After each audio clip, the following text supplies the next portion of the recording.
మోడీకా ఎట్లా చూస్తారు? ఇదైతే జోక్ అనిపిస్తుంది అన్న. ఎందుకంటే మోడీకి రాహుల్ గాంధీతో పోల్చుకోవడం ఒక జోక్ లాగా అనిపిస్తుంది. ఆయన ఒక పప్పులాగా ఒక జోకర్ లాగా వ్యవహరిస్తున్నారు ఈరోజు అన్ని దగ్గర.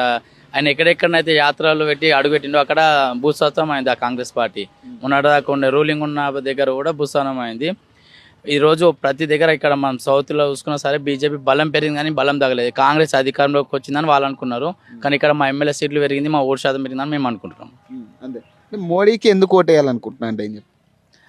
ఒక్కటేందన్నా చెప్పాలనుకుంటే ఒక బుక్కే రాయొచ్చు మోడీ గురించి. ఇప్పుడు 70 ఏళ్ళు అయ్యింది కాంగ్రెస్ పార్టీ, కేవలం 9 సంవత్సరాలలోనే ఎన్నో కార్యక్రమాలు. చిన్న ఒకటే మాట చెప్పాలంటే ఈరోజు ఉగ్రవాది దాటి 9 సంవత్సరాలలో ఎక్కడ కూడా జరగలేదు. అది ఒక్కటి చాలన్న మన భారతదేశానికి.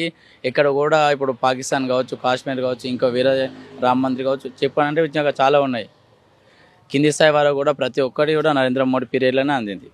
అందుకని నరేంద్ర మోడీ అంటారు. నరేంద్ర మోడీ గారికి మద్దతు. నరేంద్ర మోడీ గారికి మేము మద్దతు కాదు నిలబడతాం. ఇంకొక ఎన్ని సంవత్సరాలు అయినా నరేంద్ర మోడీ గారికి, బీజేపీకి మా మద్దతు. మరి ఇప్పుడు తెలంగాణలో కాంగ్రెస్ హవా నడుస్తుంది కదా, మరి అంటే ఆ ఎఫెక్ట్ ఇప్పుడు ఎంపీ ఓట్ల మీద పడదా? ఎలా ఎంపీ ఓట్లు అయితే పడాయన. ఎందుకంటే మనం ఇప్పుడు గల్లీ వేరా ఢిల్లీ వేరా. ఇప్పుడు మనం చూసుకున్నట్టయితే కిందిలో ఇక్కడ మొన్న వరకు అంటే కొంతవరకు కాంగ్రెస్ టీఆర్ఎస్ మీద వ్యతిరేకంతో కాంగ్రెస్కి వేసిండు అంతే తప్ప ఏదో కాంగ్రెస్